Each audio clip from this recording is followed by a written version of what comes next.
এই সিপিএম বিগত 15 বছর ধরে একটা মিটিং মিছিল তো বাদ দিন, ঝান্ডা মারার মতো জায়গাতে ছিল না বারাসাত ব্লক টুতে। যার যেখানে ভালো লাগবে সে তার সেই দলে যাবে, আমরা তো আটকাতে পারবো না।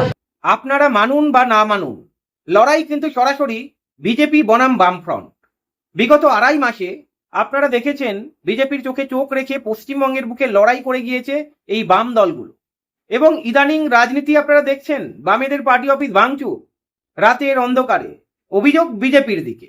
আর বিজেপির নেতারা যেভাবে বাম দলগুলোকে আক্রমণ করছে, বলতে গেলে ব্যক্তি আক্রমণে নেমে আসছে। এরা নেতাজিকে পর্যন্ত ছাড়ছে না। যাই হোক, আলাদা প্রসঙ্গ। বামফ্রন্টের উত্থান ঘটছে। 2.5 মাসে যেভাবে বামফ্রন্ট লড়াই দিয়েছে, সাধারণ মানুষ দেখছে, অন্যান্য দলের কর্মীরা দেখছে। আর কর্মীদের তো কোনো দল ধরে রাখতে পারে না, কর্মীরা যে কোনো দলে যেতে পারে, কিন্তু লিডার, বাম দলগুলোতে কিন্তু লিডার আসে না।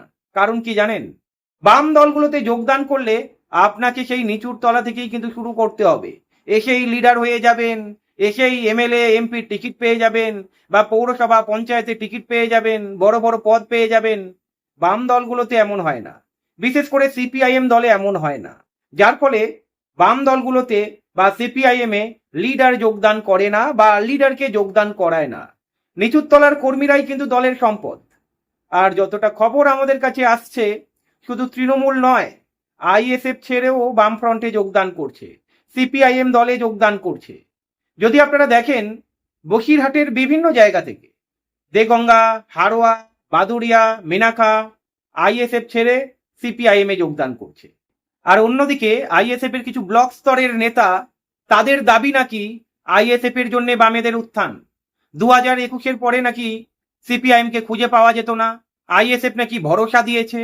কিন্তু প্রশ্ন একটাই, 2021-এ বামেদের সাপোর্ট ছাড়া ভাঙড় থেকে কি আইএসএফ জিততে পারত?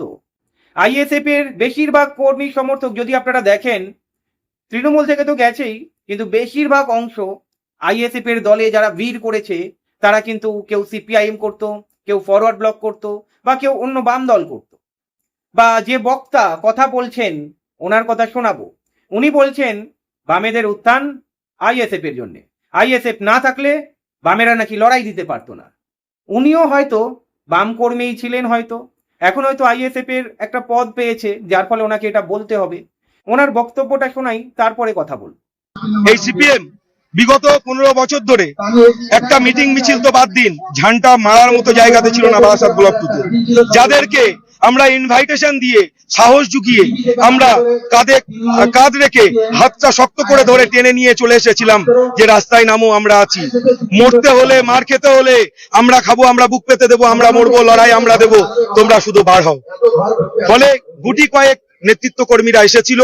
তারপরে যখন 2026-এর নির্বাচন শেষ হলো, তারপর তাদের মাথায় একটি পরিকল্পনা হলো, যে বর্তমান যে শাসক দল ছিল সেই শাসক দল এখন নেই।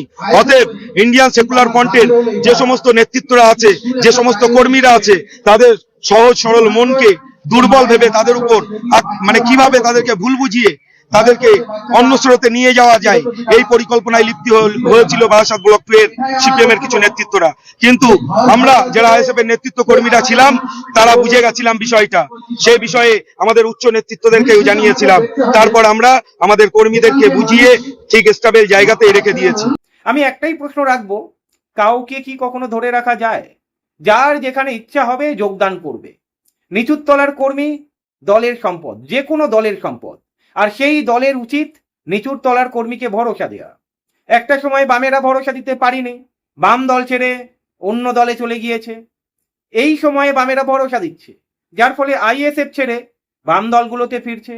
আমরা মধ্যমগ্রামে দেখেছি, আমরা দেগঙ্গাতে দেখেছি, আমরা বাদুড়িয়াতে দেখেছি, আমরা উত্তর বসিরহাট, দক্ষিণ বসিরহাট, হারোয়া, এই বিভিন্ন অঞ্চল থেকে আইএসএফ ছাড়ার হিড়িক কিন্তু চোখে পড়ছে, এবং আইএসএফ ছেড়ে সিপিআইএম এ যোগদান করছে। দেখুন, যদি আপনারা দেখেন, লোকসভা নির্বাচনে হয়তো জোট হয়নি, কিন্তু বিধানসভা নির্বাচনে আইএসএফ এর সঙ্গে একটা সমঝোতা হয়েছিল। আর এই সমঝোতা শুধু ভোট কেন্দ্রিক ছিল। ভোট মিটে গেছে আইএসএফ এর মতো, বামেরা বামেদের মতো। কিন্তু ভোট মিটে যাওয়ার পরে আইএসএফ কে কতবার রাস্তায় দেখেছেন আপনারা, আর বামফ্রন্টকে কতবার রাস্তায় দেখেছেন? এখানেই প্রশ্ন। এই কারণেই আইএসএফ এর কর্মীরা আইএসএফ এর উপরে ভরসা রাখছে না, তারা বাম দলে ভিড়ছে। আর বাম দলে যদি বেড়ে তাহলে অবশ্যই এটা আইএসএফ এর সাংগঠনিক দুর্বলতা বলা চলে। আইএসএফ এর সাংগঠনিক শক্তি যদি থাকতো তাহলে তাদের কর্মীকে ধরে রাখতে পারতো, আর তাদের কর্মীকে যখন ধরে রাখতে পারছে না, বাম দলগুলোতে আসছে, সিপিআইএম এ আসছে, আর সিপিআইএম এর ঘাড়ে তো দোষ চাপালে হবে না। যে কোনো রাজনৈতিক দল নিজেদের শক্তি বাড়াতে চাইবে। সামনে উপনির্বাচন, বসিরহাট লোকসভা কেন্দ্রে উপনির্বাচন, দেখার বিষয় বামফ্রন্ট এবং আইএসএফ একসঙ্গে লড়ে নাকি আইএসএফ আলাদা প্রার্থী দেয় এবং বামের আলাদা প্রার্থী দেয়। এটা যদি হয় দেখার বিষয় রয়েছে কোন দল বেশি ভোট পায়। আমরা দেখেছিলাম 2024 লোকসভা নির্বাচনে বারাসাত লোকসভা কেন্দ্র থেকে, বসিরহাট লোকসভা কেন্দ্র থেকে আইএসএফ এর ভোটের হার কিন্তু বামেদের তুলনায় বেশি ছিল। আর এই সময় দেখা যাচ্ছে আইএসএফ ছেড়ে বাম দলের উপরে ভরসা বাড়ছে।